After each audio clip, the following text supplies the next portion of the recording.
rumah sakit ini sudah ditunjuk untuk jadi rumah sakit pendidikan. Dari sekian banyak daerah, Probolinggo, Rumah Sakit Dr. Muhammad Saleh dipercaya untuk sebagai rumah sakit rujukan dan sudah divisitasi oleh provinsi dan disahkan oleh Kemenkes. Selamat siang teman-teman NTV. Saya Agus Salim di program Modal Matul. Jadi Anda cukup bermodal matul ke NTV. Persoalan apa? Nanti akan saya cari narasumber yang tepat dengan cepat pula. Nah, hari ini saya spesial ya, tidak di studio NTV tapi di ruangan Direktur RSUD Muhammad Saleh dengan Dokter Abror gitu. Saya biasa seringnya sama dokter, jadi sekarang biasa manggil dokter. Nah, langsung saja, bagaimana dok kabar rumah sakit ini persoalan dengan COVID ini dok awalnya dok? Ya, terima kasih Mas Agus. Beliau ini teman saya lama. Dulu yang ngajarin saya fotografi ini beliau. Cuman tidak bisa jadi fotografi karena mungkin seninya berkurang gitu. Iya. Jadi tidak bisa motret gitu. Karena memotret kehidupan seseorang itu harus bertanggung jawab dengan hasil potretnya, Mas. Kan gitu. Iya, siap. Ya. Selamat siang teman-teman yang di Kota Probolinggo, masyarakat, saudara-saudara saya di Kota Probolinggo yang saya cintai dan saya banggakan. Kalau saya ditanya mengenai bagaimana perkembangan rumah sakit sehubungan dengan COVID ini, ceritanya Capek dok? Capek. Capek. Semua capek, tapi yang perlu saya banggakan bahwa teman-teman Rumah Sakit Umum Dr. Muhammad Saleh ini tidak pernah capek dengan menangani COVID ini. Mereka begitu ikhlas, mereka begitu daya juangnya mereka untuk membantu masyarakat Kota Probolinggo ini sangat-sangat perlu saya akui jempol. Kenapa? Karena boleh kita lihat ini bukan saya yang bekerja, tapi ini adalah perawat, dokter, dan segenap karyawan RSU Dr. Muhammad Saleh. Sampai saat ini tidak ada kata lockdown. Walaupun ada beberapa dari teman-teman kami yang sudah confirm positif, kita terapi, gitu. Kemarin ada beberapa jumlah 21 masyarakat tenaga medis kami yang terkonfirm positif. Kita berikan terapi, kita support mereka dan satu sama lain saling mensupport. Mereka menggantikan tanpa harus ada persoalan yang begitu krusial sehingga mereka dengan cepat rasa setia kawan mereka ini sangat hebat. Dan itu perlu kami acungi jempol, kita apresiasi dan perlu kita contoh. Artinya dalam suatu hal instansi jangan kita hanya melihat kamu bekerja apa, kita bekerja apa, jangan kita potong-potong. Tapi ini adalah suatu keluarga, suatu instansi, ini saya katakan suatu keluarga. Satu sakit, semua akan merasakan sakit. Satu bahagia, semua akan merasakan bahagia. Iya dok. Dokter ini kan yang saya dengar itu kan tanggal 31 Januari sudah jadi direktur di sini dok. Saya mendengar dok, waduh, koncoku direktur saya kira gitu. Nah, ini menurut saya ya kasihan juga ya. 31 Januari direktur, Februari lah anggaplah, Maret baru corona dok. Itu kan bagaimana perasaan sampean? Direktur baru 2 bulan langsung jadi musibah besar begini dok. Ya, saya luruskan Mas Agus. Oke. Bukan direktur tapi PLT direktur. Ya sama lah. Apa artinya PLT lah? Tapi buat saya tidak masalah. Mau itu PLT, mau direktur, mau apa terserah. Mau PT, mau CV terserah. Tapi yang jelas saya diberikan amanah dan diberikan tugas oleh pemimpin daerah ini untuk mengawal Rumah Sakit Umum Dr. Muhammad Saleh. Kalau dibilang PLT direktur dan direktur itu saya sejak kecil sudah direktur, Mas. Ya, ya, ya. Memang Gitu. ya. Jadi buat saya nggak ada masalah. Jadi Ya. yang terpenting saya sudah diberikan amanah dan diberikan kepercayaan oleh Bapak Wali Kota, Bapak Wakil Wali Kota, Ibu Sekda dan seluruh jajaran pemerintah Kota Probolinggo untuk mengawal jalannya rumah sakit ini. Jadi tanggal 31 Januari yang mana sebelumnya saya tidak pernah berpikir bahwa saya bisa menjadi atau dipercaya menjadi seorang direktur. Karena banyak suara-suara di luar yang mengatakan saya mungkin belum layak atau bagaimana, tapi buat saya tidak ada masalah. Monggo saja orang menilai apa, dan kenapa saya mau menerima ini adalah salah satu amanah dari keluarga saya, yang terkhususon adalah amanah dari almarhum ayah saya, bahwa saya harus mengabdikan diri saya kepada masyarakat Kota Probolinggo, yang mana dianggapnya bahwa saya ini berhutang budi kepada masyarakat Kota Probolinggo, yang sudah menjadikan saya menjadi seorang ahli bedah, dan saya harus kembali ke Probolinggo untuk membangun kesehatan di Kota Probolinggo. Nah, itu ceritanya panjang, Mas Agus. Mungkin Mas Agus nanti sudah pernah saya ceritai kemarin bagaimana. Kalau ditanya Dokter Abror 1 bulan merasakan menjadi direktur, kemudian COVID, terus bagaimana? Buat saya ini adalah suatu amanah, suatu cara seseorang ini untuk diuji. Pada saat ini saya merasa saya diuji oleh masyarakat Kota Probolinggo, oleh siapa saja, oleh Allah dan oleh zat manapun, bahwa dengan izin Allah dan dukungan dari seluruh SKPD, Pak Wali Kota, Wakil Wali Kota, dan seluruh masyarakat Kota Probolinggo, alhamdulillah sampai hari ini saya masih merasa bahwa saya menikmati menjadi PLT direktur, dan ini harus saya lakukan karena saat ini adalah masyarakat Kota Probolinggo membutuhkan seorang direktur atau seorang yang mungkin dipercaya oleh teman-teman sejawat dan lain sebagainya untuk bisa mengarahkan rumah sakit ini menjadi rumah sakit yang layak untuk merawat pasien-pasien COVID, pasien, sehingga menjadi rumah sakit rujukan. Alhamdulillah menjadi rumah sakit laboratorium rujukan di Jawa Timur. Sebentar, Dok. Ya. Kok rumah sakit rujukan? Gimana? Jadi begini, tiap-tiap daerah ini ada rumah sakit yang dipercaya untuk bisa merawat pasien COVID. Oh, COVID? Ya. Okay. Tetapi tidak semua rumah sakit ini memiliki laboratorium yang dipercaya untuk menentukan pasien ini COVID atau tidak. Kita punya alat yang namanya RT-PCR, real time PCR. Kita punya alat TCM, total tes cepat molekuler PCR. Kita punya 2 alat, dan 2 alat inilah yang saat ini dipakai sebagai gold standard untuk menentukan bahwa pasien ini betul-betul COVID atau bukan. Dan keren, ya. Dari sekian banyak daerah, Probolinggo, khususnya Rumah Sakit Dr. Muhammad Saleh dipercaya untuk sebagai rumah sakit rujukan dan sudah divisitasi oleh provinsi dan disahkan oleh Kemenkes. Itu kapan, Dok, kira-kira? Itu kira-kira pada bulan sebelum bulan puasa. Oh, April ya? Ya, Mei, antara April Mei itulah kita dipercaya, dan prosesnya baru bulan Mei akhir menjelang Lebaran itu baru kita SK-nya turun. Alhamdulillah dengan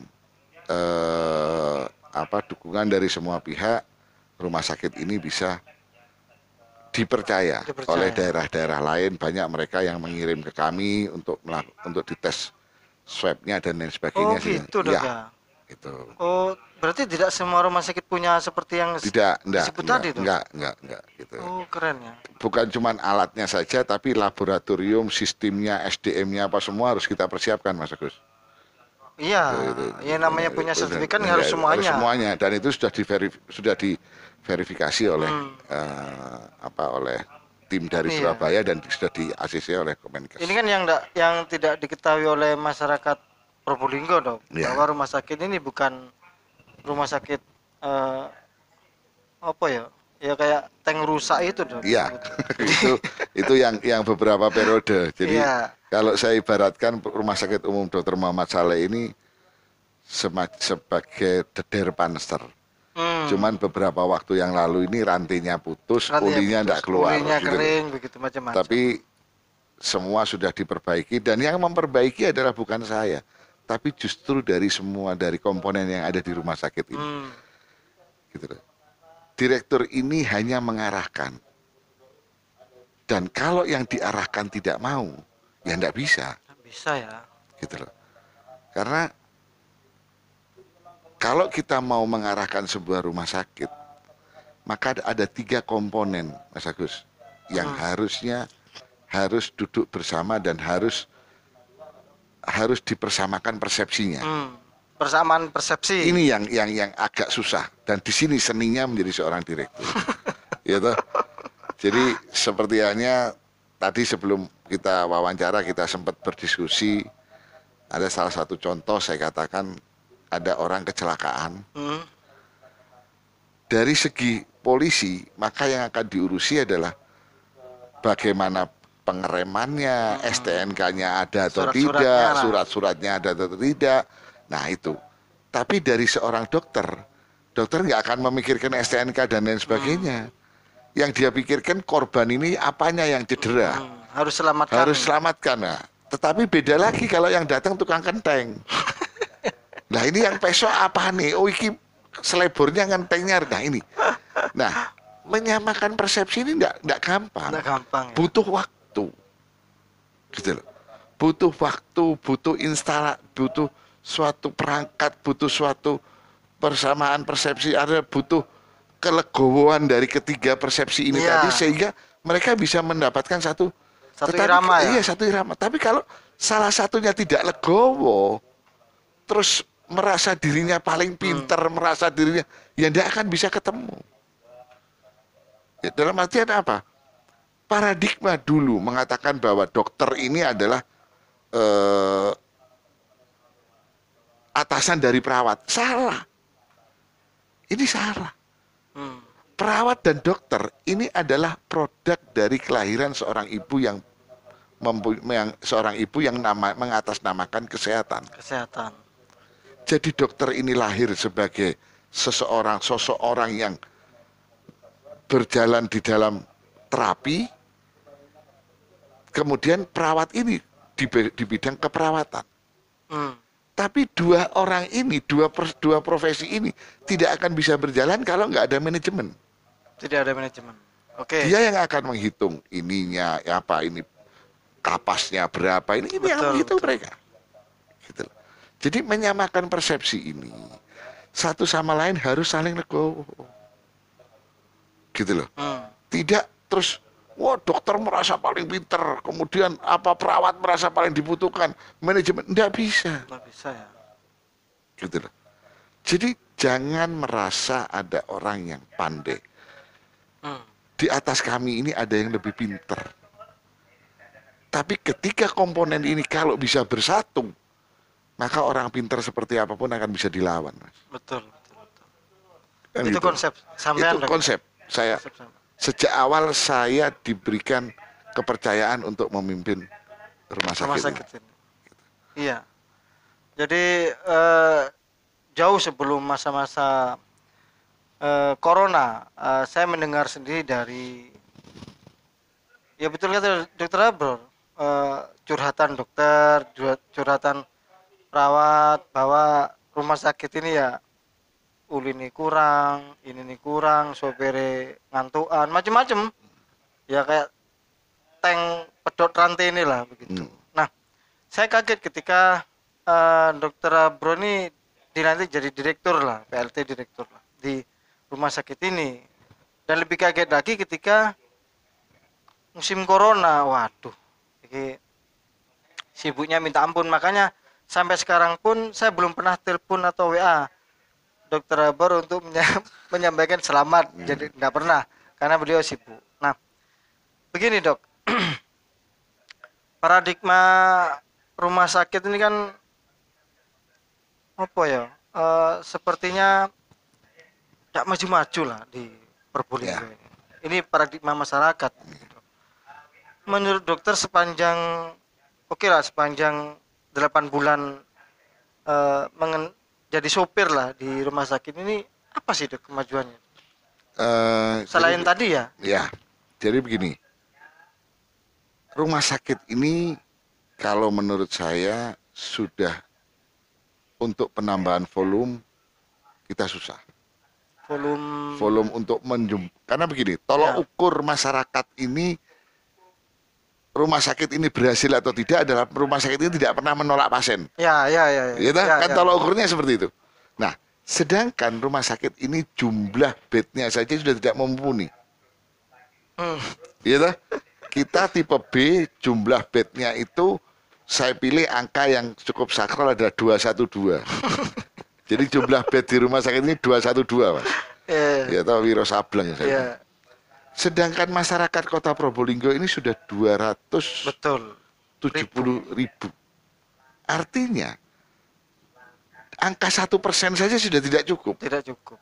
Nah, makanya saya sependapat dengan Pak Wali, Pak Wakil, dan seluruh pemerintah Kota Probolinggo ini yang mau membangun rumah sakit satu lagi baru di sana. Nah, andai kata konsep ini bisa ditangkap, dan saya sudah berbicara dengan beliau-beliau bahwa rumah sakit Dr. Muhammad Saleh ini akan menjadi sebuah rumah sakit pendidikan. Oh sini. Ya, tetapi rumah sakit yang baru itu saya berharap akan menjadi rumah sakit yang bergerak di bidang pelayanan. Sedek. Kok ya? Ya, jadi seperti begini. Oke. Boleh dong saya berandai-andai rumah Ya. sakit Probolinggo ini akan menjadi sebuah kota yang namanya Singapura. Ya, oke. Gitu? Ya. Kota kecil, cantik, seksi Singapura ini. Saya pernah ke sana lah. Gitu? Dan Probolinggo sama, kota cantik dan seksi untuk tahun yang berikutnya yang seperti dikatakan oleh Pak Tio. Betul. Cuman Pak Tio kan bilang cantik, kalau saya tambahin seksi. Keren. Gitu? Saya sepakat. Karena apa? Banyak orang yang sudah mulai memperebutkan kota Probolinggo ini. Karena keseksiannya dia. Yang mana nanti Pelindo akan dibangun dan lain sebagainya. Betul. Nah, kenapa saya mempunyai konsep bahwa rumah sakit ini akan jadi rumah sakit pendidikan? Karena dia akan mensupport rumah sakit pelayanan. Rumah sakit pelayanan. Iya. Yang akan dibangun. Yang akan dibangun. Oh ya, oke. Iya toh? Kan dia pasti butuh dokter, dia butuh perawat, dia butuh tenaga medis. Karena rumah sakit baru dok ya. Karena rumah sakit baru. Oh, tidak bisa ya dokter di sini. Ini bukan memindahkan warung soto goreng, Mas. Ini dipindah ini karena kontrak wis entek. Tidak Iya, bisa. saya kira begitu dok. Nggak, Jadi, nggak. non saya udah ibarat beginilah. Bengkel akas. Iya. Oh, bengkel lah, bengkel satu pemilik dua bengkel jadi satu owner ya, yang punya satu owner. Nah, bisa saja montir sini ketika dibutuhkan pindah ke sini atau sebaliknya. Apakah begitu? Nah, kalau seperti itu, maka sejarah rumah sakit ini akan terulang. Oh. Iya, Gimana? Ya kan susah lagi mencari tenaga-tenaga medis yang mau berkiprah di Kota Probolinggo, Mas Agus. Jadi begini, rumah sakit ini nanti rumah sakit pendidikan. Dia akan mendidik dari universitas, dari tempat-tempat yang lain kita didik, kemudian kita pilih. Mana yang bisa berkiprah, mana yang mau berkiprah. Di Kota Probolinggo kita fasilitasi mereka untuk bisa mereka mengisi rumah sakit yang baru. Rumah sakit Dr. Saleh ini? Iya. Oh. Tapi nanti kalau kita misalnya rumah sakit baru, bisa kita mendatangkan. Pertanyaan saya, selama ini berapa dokter yang mau masuk ke Kota Probolinggo ini? Kota Probolinggo ini sampai sekarang masih dikatakan red zone. Red zone? Iya, jarang dokter yang mau ke Probolinggo. Oh. Iya. Amin, Dok. Loh, kalau saya kan orang Probolinggo yang harus kembali ke sini karena saya sudah terikat sama yang namanya amanah dari orang tua saya. Oh, gitu ya. Tapi dokter-dokter yang ada di sini hanya dokter gila semua yang mau praktek di sini. Kalau saya katakan, Kenapa gila, Dok? ya gila. Coba anda bandingkan kalau kita bicara soal sosial bukan sosial, dalam hal finansial, Hmm. satu operasi di Surabaya itu sama dengan 5 kali saya operasi di Probolinggo. Oh, beda Loh ya? iya. Nah pertanyaan saya juga begini. Kenapa orang Probolinggo kalau masuk ke rumah sakit umum Dr. Muhammad Saleh kok minta gratis, kalau ke Surabaya kok mau bayar? Pertanyaan saya kenapa? Kalau dia mengatakan faktor trust, fine. Hmm. Sama dokter yang di Surabaya juga di Probolinggo. Saya sudah mendatangkan dokter dari Surabaya untuk onkologi di sini. Ada dokter onkologi yang setiap Sabtu dan dokter konsulan hemato-onkologi medik yang setiap Sabtu mereka datang ke sini. Untuk dokter cancer yang mereka setiap datang ke sini, mereka operasi di sini. Sudah saya datangkan. Dari Surabaya. Dari itu ya? Surabaya. Tapi andai kata itu bisa dari masyarakat kota Probolinggo sendiri yang mau sekolah kedokteran, mereka bisa kita fasilitasi, kemudian kita fasilitasi untuk ambil spesialis dan kembali ke kota Probolinggo dan mengembangkan kesehatan di kota Probolinggo, ini akan jadi lebih elok. Gitu loh. Dan konsep yang sering saya dengungkan kepada pemerintah kota, bahwa rumah sakit Dr. Muhammad Saleh menjadi pendidikan, rumah sakit tipe A pelayanan. Dan saya berkonsep kalau disetujui nanti, maka rumah sakit itu akan menyandang kriteria namanya rumah sakit trauma center. Trauma center. Ya, yang mana dari Pasuruan sampai Banyuwangi belum ada rumah sakit trauma center. Sudah, biar masyarakat paham ya, karena Ya. bahasa dokternya aneh bagi kita. Ya. Jadi aneh. Salah wis tulisannya elek, Oh, bahasanya itu angel. angel. Angel, onkologi apa? Kita tidak tahu. Onkologi itu cancer, dokter yang menangani tentang kanker, tumor. Kanker. Ya, Jangan cancer, Dok. kanker, ya toh. Jadi kantong kering gitu, Ya. atau kanker ya. Dalam artian begini, dulu kita operasi pasien dengan gondok yang besar, itu harus dikirim ke Surabaya. Kondoan. Ya, sekarang tidak perlu, sudah bisa dikerjakan di Probolinggo. Probolinggo. Gitu. Kedepannya nanti pasien sudah operasi, mau kemoterapi. Mudah-mudahan ini nanti bisa terwujud, kita bisa punya fasilitas kemoterapi sendiri. Jadi masyarakat Probolinggo nggak perlu Malang kemo, nggak perlu. toh dokternya sama. Toh dokternya sama, orangnya sama, tinggal fasilitasnya. Malah bedanya dokter di Probolinggo ini lebih kuat, tau makannya nasi jagung. Iya. Gitu loh. Jadi itu konsep yang pengen saya kembangkan. Gitu loh. Nah, masalah tadi trauma itu maksudnya apa? Bukan trauma secara psikis, tapi trauma secara fisik. Pasien kecelakaan. Kan kita nanti rumah sakit kita ini kan dekat sama tol. Betul. Ya, yang baru. Yang baru, itu kan dekat dengan tol. Selama ini kalau ada kecelakaan misalnya sampai gagal otak apa, kita nggak ada dokter bedah saraf. Gitu, tapi saya sudah menyekolahkan. Tinggal nunggu waktu 2 tahun lagi, bersamaan dengan rumah sakit ini baru datang, dokter tersebut sudah datang. Sehingga nanti kalau untuk perdarahan otak apa sudah tidak perlu dikirim ke Surabaya atau ke Malang. Gitu Dok ya? Iya. Itu apa? Trauma ya apa? Iya, tentang trauma kecelakaan. Oh, kecelakaan. Gitu loh. Oke. Ya. Untuk psikis, misalnya dulu rumah sakit ini tidak ada dokter psikiater. Anggota dewan kalau mau minta tanda tangan untuk bebas stres itu harus ke Malang, ke Surabaya. Sekarang kita sudah punya. Salah satu putra daerah. Oh, orang sini Dok. Orang Probolinggo. Putranya Dr. Agus. Dr. Agus Bra ini. Iya. Oh. Itu dia sudah bersama di sini. Jadi banyak hal-hal yang sebetulnya potensi kita ini banyak, Mas. Cuman bagaimana kita bisa mengeksplor potensi tersebut tanpa harus takut. Sebentar dok, Ya. saya putus dok. Korelasinya dengan rumah sakit pendidikan tuh apa dok? Nah, sekarang ya seperti saya kembalikan tadi Mas Agus. Hmm.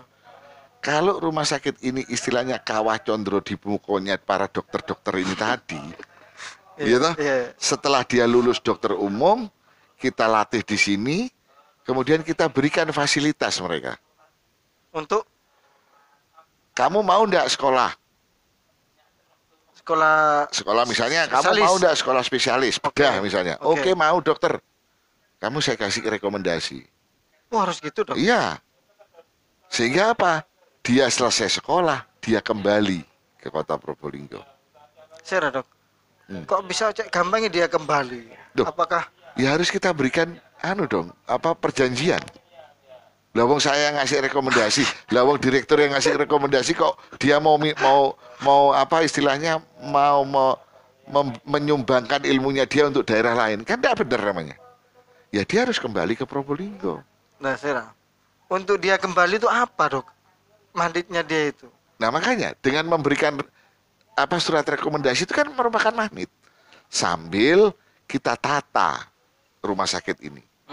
Sehingga apa? Sehingga dokter ini bisa mendapatkan value atau selling point yang lebih baik. Kan begitu? Dokter ini manusia. Iyalah. Kalau Anda mengatakan segi sosial, semua disiplin ilmu ini pasti ada segi sosialnya. Pasti ada. Gitu loh. Iya, iya. Tapi yang terpenting adalah segi profesionalismenya. Dan dokter sudah terbiasa dengan kata-kata harus sosial, harus sosial, harus sosial. Tapi dia adalah makhluk sosial yang harus bersosialisasi. Gitu loh. Iya, iya, iya.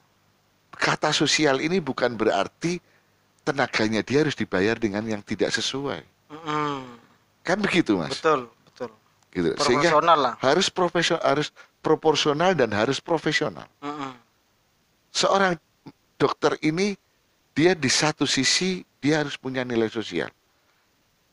Dan ini sudah saya dengungkan mulai dari anak saya sampai teman-teman. Kenapa? Karena untuk menjadikan seorang spesialis dia masyarakat yang dia tolong pertama kali adalah masyarakat kelas 3. Kelas 3. Iya, sama seperti saya dulu ketika saya jadi ahli bedah. Di Saya di Undip Semarang. di Semarang. Saya sekolah dulu. Bimbingan operasi saya yang saya pakai adalah pasien kelas 3. Bukan pasien VIP. Gitu loh. Iya.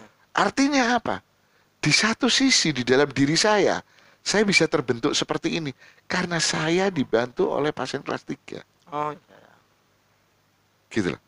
Tapi di sisi lain, saya tidak disalahkan, saya tidak bisa dipersalahkan kalau saya mencari nafkah untuk keluarga saya. Itu hak. Kan gitu toh? Ya. Hak saya seperti itu. Iya, betul. Tapi kalau ini dicampur adukkan, ini maka akan jadi suatu hal yang tidak nyaman. Kan begitu. Iya, iya. Di sisi lain, kita sebagai dokter harus mengedepankan sisi sosial, tapi di sisi lain pun kita harus profesional. Gitu loh. Dan rumah sakit negeri dikatakan rumah sakit nirlaba, ini saya tidak setuju. Nirlaba ya, Pak Dok? Tidak boleh mencari keuntungan, salah. Kalau Anda buka aturan di WHO bahwa rumah sakit ini harus profesional, artinya apa? Di sisi lain kita selalu mengedepankan sisi sosial untuk masyarakat yang benar-benar tidak mampu. Saya berikan tanda kutip, benar-benar tidak mampu, baik secara finansial maupun kehidupannya dia.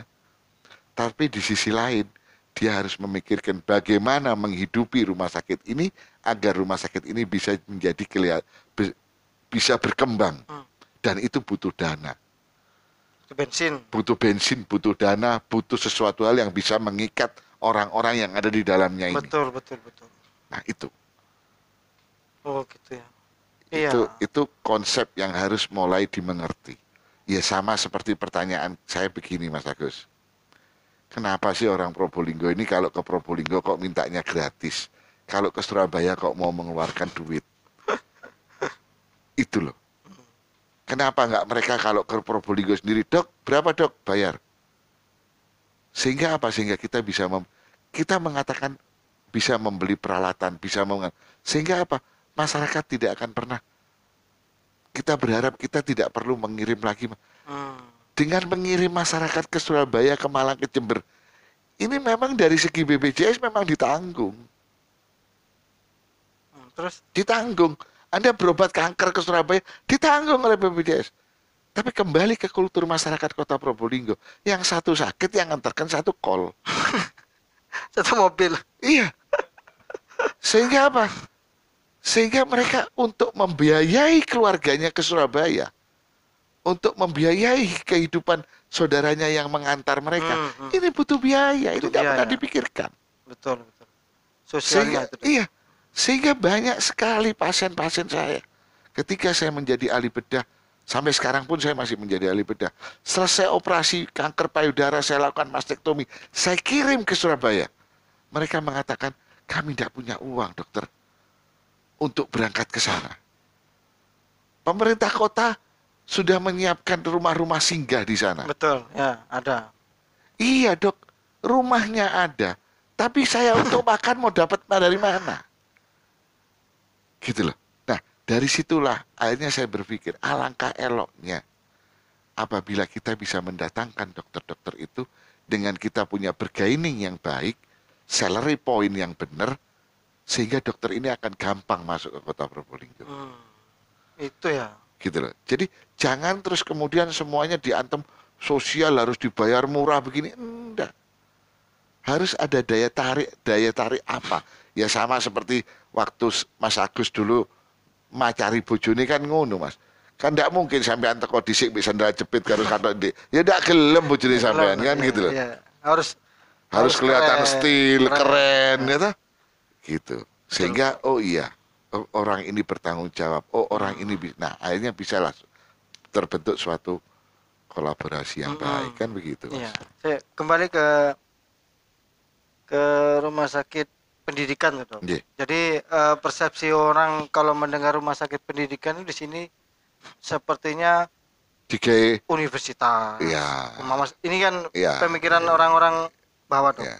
Nggak paham seperti itu. Nah, tolong gambarkan sing gamblang. Iya, jangan Jadi bahasa begini, dokter lah. Jadi begini, kami bekerja sama dengan Universitas Wijaya Kusuma Surabaya. Ya toh, mereka mengirim mahasiswanya mereka yang sudah koskap untuk belajar ke rumah sakit ini. Apa koskap? Koskap ini dokter muda. Oke. Ya, dokter muda, mereka sudah lulus pendidikan, sudah digembleng secara pendidikan teori, kemudian prakteknya mereka di sini. Kan dulu kan banyak tuh. Banyak, gitu loh. Tapi karena kemarin review, sehingga ini turun. Rumah sakit ini. Ya, ya toh tidak lagi ya dipercaya, tapi tidak sepenuhnya. Nah, sekarang dengan tipe B yang baru ini, kita berharap kita bisa lebih dipercaya untuk menjadi rumah sakit tipe B pendidikan.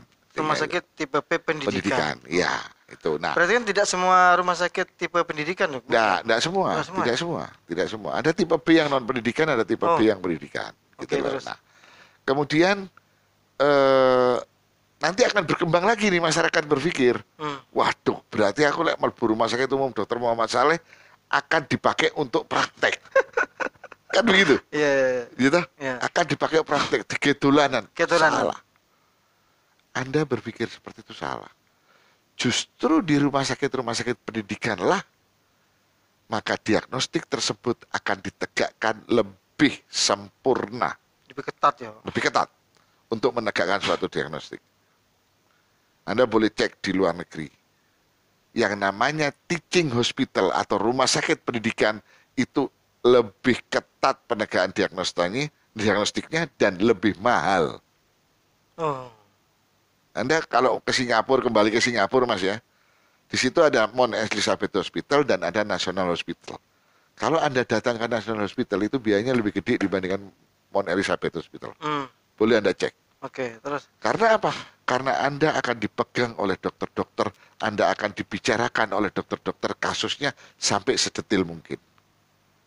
Itu beda antara di rumah sakit yang pendidikan dan non pendidikan. Oh gitu ya. Gitu. Jadi apa ya? Ya secara kasar saya ini kan ini mama ada Iya. pasien yang penyakitnya tidak umum nih mama. Ya, oke. Ini akan dibahas oleh Iya, dokter-dokter itu deh, iya, di rumah sakit pendidikan iya, gitu dok. iya. Salah satu contoh kami tiap hari Kamis kita mengadakan morning report. Hmm. Jadi kasus-kasus apa dalam waktu 1 minggu ini Oh gitu ya. yang kira-kira menonjol, yang istimewa, yang apa yang harus dibicarakan, kita bicarakan. Setiap hari Kamis pagi jam 8 pagi kita mengadakan morning report. Sing beda gitu loh. Iya, itu. Dan nantinya rumah sakit ini akan timbul divisi-divisi lain. Jadi divisi bedah dengan bedah sarafnya, dengan bedah Oh, urologinya, bedah ortopedinya. Nanti terus kemudian penyakit dalam ada yang nefro. banyak. Iya, Iya. nefronya dokter Habibi, nanti yang kolonoskopi dokter Ketutnya, nanti mereka akan berkembang seperti itu. Iya, iya. Gitu loh. Nantinya dok ya. Iya, dan ini sudah mulai berkembang, tapi saya berharap dengan berjalannya waktu divisi-divisi ini akan terbentuk.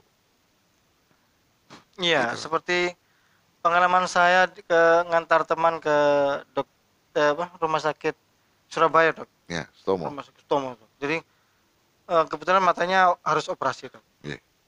Nah itu harus melewati beberapa dokter spesialis dok. Ya, Oh begitu nanti di sini ya. ya. Oh keren dok. Jadi nanti akan banyak sekali pemeriksaan-pemeriksaan yang Iya, up to date yang betul. bisa kita pergunakan. Sebentar lagi kita akan mudah-mudahan akan ada lagi alat yang namanya CT untuk mata. Hmm, CT scan khusus untuk mata. Kita akan mendatangkan. Banyak sekali iya. gitu loh. Jadi perkembangannya banyak. Oh ya, tempo hari kan sempat downgrade ya rumah sakit Ya. tipe C ya. Ya, Terus beberapa bulan lalu naik naik jadi lagi tipe B. jadi tipe itu prosesnya gimana dok? Ya, Kok cek gampangin dok? jadi sebetulnya prosesnya bukan mudah atau tidak mudah. Jadi sesuatu hal yang memang kita seriusi untuk bisa mencapai kembali itu kan lebih gampang, Mas. Hmm, hmm. Gitu loh. Tapi ini adalah proses. Jadi sejak zamannya Bu Ruby, kemudian dia downgrade turun. Tetapi bukan terus kemudian zamannya Bu Ruby ini terus kemudian tidak berusaha, enggak. Mereka tetap berusaha memperbaiki. Ya toh, Ya, ya, kemudian zaman saya tinggal meneruskan lagi, meneruskan saja. gitu loh. Tapi kalau dikatakan ini prestasinya siapa? Prestasinya Mas apa instansi rumah Rumah sakit umum, ini. bukan direkturnya. Gitu. Jadi keliru kalau direkturnya ngomong, oh itu prestasi dokter Abraham, dokter Ruby, tidak ada. Nggak ada. Ini prestasi institusi Rumah Sakit Umum Dr. Muhammad Saleh. Sama halnya misalnya Probolinggo ini dapat penghargaan apa misalnya. Hmm, Ini yang perlu diacungi jempol siapa? Masyarakatnya. masyarakatnya. Masyarakatnya. Wali kota, direktur ini cuma mengarahkan. Iya, Gitu loh. iya. Kalau kalian diarahkan tidak mau, ya angel. Gitu Hmm, loh. Ya. ya. Jadi kalau mama sudah ada sertifikat rumah sakit pendidikan itu kan apakah volume dokter-dokter muda untuk praktek ke sini akan lebih banyak dok? Ya, Oh akan lebih banyak akan ya? lebih banyak. Kita nanti bisa bekerja sama dengan beberapa universitas yang ada di Surabaya dan Malang. Begitu ya. Itu Ya. keuntungannya. Jadi bukan persoalan kesehatan saja nanti yang akan didongkrak. Ya kasarannya lah kos-kosan di sekitar sini akan laku dok. Pasti, Pasti dok. pasti. Dan itu kan penggerak ekonomi Iya, salah satunya iya, kan betul. iya. Nah ini, jadi tolong di bijak ya. Jadi bahwa peningkatan rumah sakit tipe B ini diikuti dengan sertifikasi rumah sakit pendidikan itu bukan tidak berdampak kepada masyarakat. Pasti, Betul dok ya. pasti. Jadi akan ada banyak dokter-dokter muda yang akan praktek di Probolinggo. Iya. Mengapa? Karena rumah sakit ini sudah ditunjuk untuk jadi rumah sakit pendidikan. Iya. Betul dok ya. Iya. Nah itu, jadi manfaatnya banyak. Ya kos-kosan, laku, warungnya war- laku, warung warung laku, makan nah, mereka semua rame, semua. kafe-kafe laku, ya kaos Pirudon juga Ya, laku lah. ya tinggal membuka stand di mana kan Iya, begitu. ya alhamdulillah lah Ya, ketika banyak dokter muda yang kesini, kota Probolinggo rame, maka ekonomi akan terdongkrak. siapa tahu nanti ada yang pacaran sama dokter muda sehingga mereka bisa mengikat dokter supaya tidak lari sehingga Iya, menikah sama orang Probolinggo kan dapat juga. Kan bisa begitu. juga ya. Iya kan? Ya, iya iya dok. Iya kan Iya, gitu toh. iya. Jadi saya kira banyak sekali lah ya sesuatu. Makanya dalam memandang sesuatu hal itu jangan kita hanya memandang dari segi negatifnya. Betul, betul. Pasti ada positif ya. Pasti ada Pasti positifnya. ada positifnya. Gitu loh. Gini dok, kembali lagi ke hal positif tadi.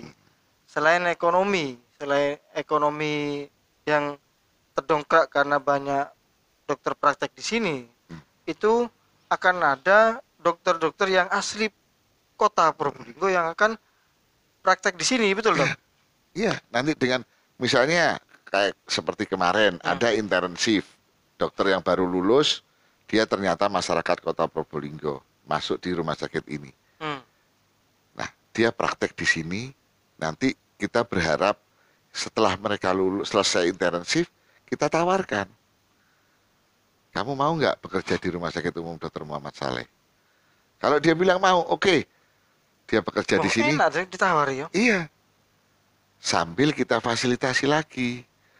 Syukur-syukur nanti dari pemerintah Kota Probolinggo ini akan membuka fasilitas apa? Oh, kalau kamu mau bekerja di Kota Probolinggo, kamu saya fasilitasi bisa menjadi seorang pegawai negeri ASN di sini. Sehingga akan sifatnya lebih mengikat. Kemudian kita sekolahkan mereka. Sebentar, gitu. kita sekolahkan. Ya. Itu kan berarti dari keinginan mereka atau dorongan dari Ya dari rumah sakit? keinginan mereka. Misalnya Anda pengen apa? Oh, saya pengen sekolah bedah. Oke, sekolahkan. Anda mau sekolah bedah apa? Oh, saya pengen sekolah bedah saraf. Anda bisa masuk pegawai negeri, kita buatkan rekomendasi sekolah dia. Dengan biaya? Dengan biaya kalau dia pegawai negeri ya tentunya dengan program belajar dari pegawai negeri kan. Pegawai negeri. Kan begitu. Oh, Sehingga kita nggak perlu menunggu. Jadi sebetulnya konsep ini sudah banyak dijalankan oleh rumah sakit atau daerah-daerah di daerah luar Jawa. Misalnya Anda PTT atau Anda bekerja di Kalimantan, supaya jadi terikat, dijadikan pegawai negeri, disekolahkan nanti dia kembali. iya ya. Iya, itu banyak konsep seperti itu. Cuman sampai saat ini Probolinggo belum. Makanya saya akan menjalankan konsep ini. Oh iya. Jadi saya terpikir bahwa mengapa sih kok pusing kota Probolinggo dengan keberadaan dokter? Iya. Ternyata itu masalahnya, dok. Salah satunya di situ. Jadi masalahnya adalah ada dokter muda di asal Probolinggo, mereka sudah layak untuk praktek lah umpama, Iya. tapi mereka tidak praktek di Probolinggo, Iya. milih kota Malang, Surabaya, Bandung dan kota-kota besar itu dengan alasan adalah finansial. Itu kan wajar dong, Iya, wajar. wajar. Nah, di rumah sakit pendidikan ini konsepnya nanti kebalik, kan begitu ya? Iya. Jadi untuk sekolah spesialis itu harus dapat rekomendasi dok Dari rumah sakit. dari rumah sakit. Iya. Dulu dokter juga begitu ya? Saya dulu enggak, karena aturan itu belum ada. Oh sekarang aturannya harus. Aturan sudah mulai bergulir ke sana. Gitu loh. Makanya kita manfaatkan aturan semacam ini. Oh iya iya. Gitu loh. Iya iya. Ya jadi nantinya mungkin 2, 3 atau 4 tahun lagi akan banyak dokter-dokter yang asli Probolinggo. Kota Probolinggo. Betul dok ya? Betul, mudah-mudahan kita doakan aja. Amin amin. Amin. Gitu loh. Sehingga salah satu keinginan saya itu besok kalau sudah tua pasti sakit. Kalau sakit saya nggak perlu ke Surabaya atau ke Malang, Mas. Cukup saya berobat di kota Probolinggo saja. Gitu loh. Masuk dok zaman begitu. Saya pengennya seperti itu.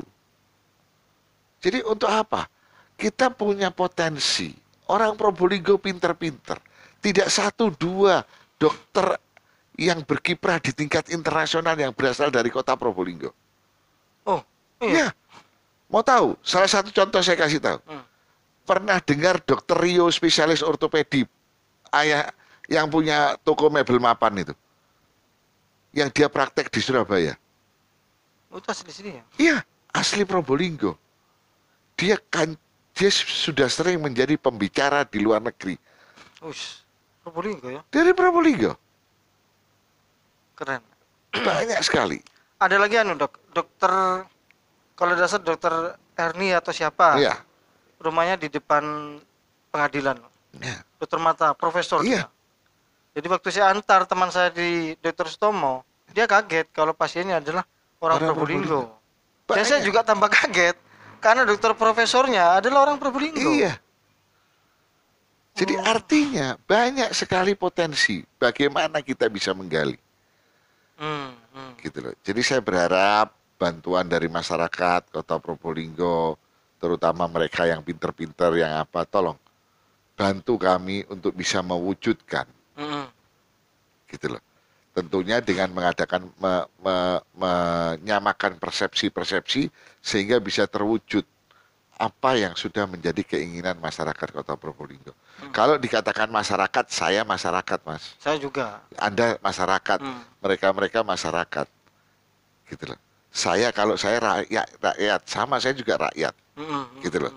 Artinya saya boleh punya suatu keinginan, tetapi keinginan itu harus kita wujudkan, harus kita capai tanpa harus merugikan tempat-tempat yang lain, kan itu, Mas.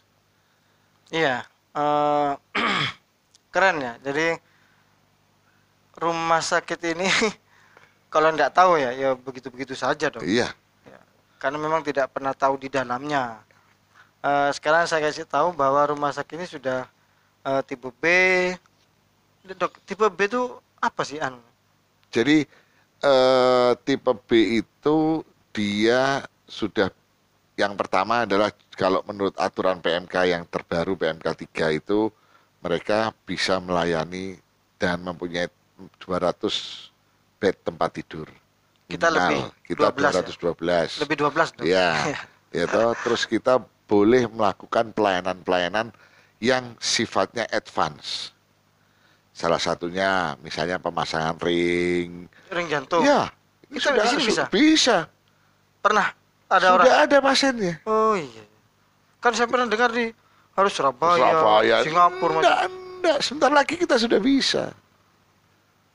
Gitu loh. Iya. Jadi terus kemudian apa yang akan kita kembangkan lagi nanti dengan dokter urologi kita, ya toh, yang bisa nembak batu, operasi prostat sudah dengan laser, batu ginjal. Gitu. Kalau dulu Mas Agus operasi sama saya ambil, nanti ini sudah tidak perlu, cukup pakai alat namanya lithotripsy. Gitu. Dulu kan saya dibedah sama dokter. Iya, sekarang sudah tidak perlu lagi, sudah pakai alat-alat yang sifatnya lebih canggih. Ada di sini. Ada. Gitu. Ini tidak harus ke luar kota. Tidak perlu ke luar kota, tidak perlu ke Surabaya. Makanya saya kepengen menciptakan, saya beserta dokter-dokter di sini, beserta semua rekan-rekan di RSU ini, kita sudah berniat dan saling bergandengan tangan. Ayo, Sip. Bahwa kita kalau daerah lain ini bisa, maka Probolinggo bisa. Harus bisa.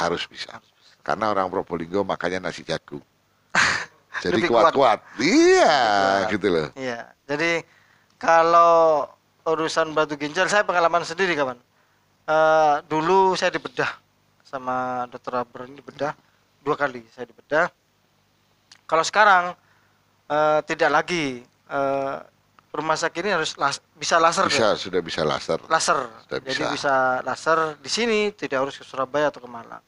Karena kalau Anda ke Malang atau Surabaya itu biaya lebih tinggi, Dok. Iya. Ya rombongan sakol itu, Dok. Ya itu tadi sudah, gitu loh. Jadi rombongannya yang makannya gimana ini yang besar. Iya. Jadi kalau di sini ya murah karena dekat rumahnya. Jadi selain peralatan laser batu ginjal, terus ring jantung gitu kan? Iya.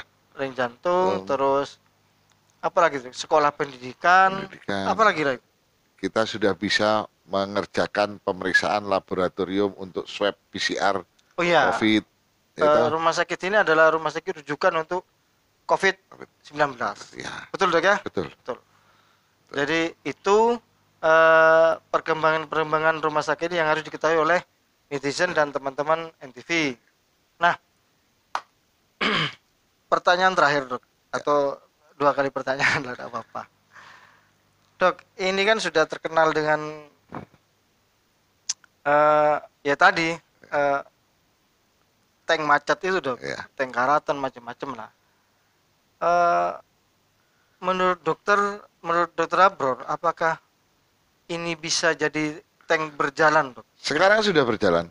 Oh sudah berjalan? Sudah. Kan baru 8 bulan. Sudah berjalan. Keren. Iya toh? Sekarang sudah berjalan. Keren. Ya alhamdulillah lah, alhamdulillah. Jadi rumah sakit ini sudah dibilang sehat ya sehat lah. Ya saya juga terima kasih bahwa oh ya dok, ada beberapa pasien yang ditolak. Ya. Ditolak. Itu kenapa dok? Ya karena jumlah tempat tidurnya, Mas. Tempat tidurnya tidak mumpuni. Satu. Yang kedua, ada kebudayaan masyarakat kita yang mengatakan bahwa kalau belum masuk ke ruangan belum diobati. Nah, iya dok. Itu keliru. Saya dulu sebelum sebagai PLT direktur, saya sebagai kepala IRD. Ya, saya tahu itu. Ya, saya sebagai kepala IRD. Saya di sana bersama teman-teman membuat suatu ruangan atau suatu tempat yang dipakai untuk mereka tetap dilayani seperti hanya mereka di ruangan. Istilahnya one day care atau istilah yang lainnya perawatan terpadu di UGD. Jadi mereka dirawat di UGD itu, bukan tidak dirawat. Tapi untuk menghilangkan paradigma pasien kalau belum masuk ke kamar, belum diobati, ini sesuatu hal yang tidak mudah. Iya, kadang-kadang berkeluh, saya kok belum ke sana kok suruh pulang. Iya, gitu loh. Itu memang sudah sembuh atau? Ya kalau sekarang, kan begini Mas. Kalau Anda datang ke sebuah IRD, terus kemudian UGD dirawat ya? UGD, atau Oke. kemudian dirawat oleh dokter, dan dokter mengatakan tidak ada keemergensian. Artinya pada saat itu, jam itu, menit itu, pasien ini bukan suatu kondisi yang emergensi. Artinya tidak harus rawat inap. Tidak harus rawat inap. Gitu loh. Dan Nah, diperbolehkan pulang. Gitu Iya, dong? iya. Gitu Oh loh. gitu ya. Dan ini yang harus kita persamakan persepsi. Gitu loh. Iya. Iya toh? Iya, betul.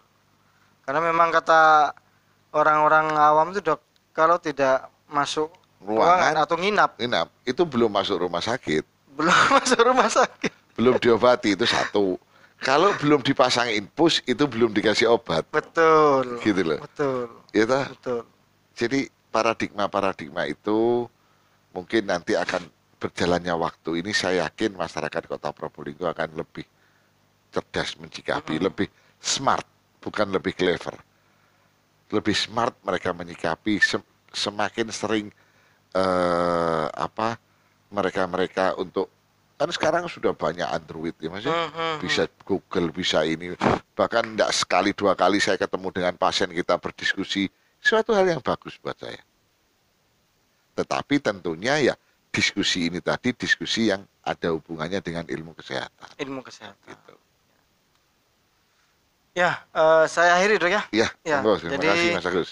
saya akhiri informasi dari Direktur Rumah Sakit dan Perkembangan Rumah Sakit DR Muhammad Saleh. Saya Agus Salim di NTV dengan Dokter kenal lo dok? Dokter Abror. Dokter Abror. Assalamualaikum warahmatullahi wabarakatuh. Waalaikumsalam warahmatullahi wabarakatuh. NTV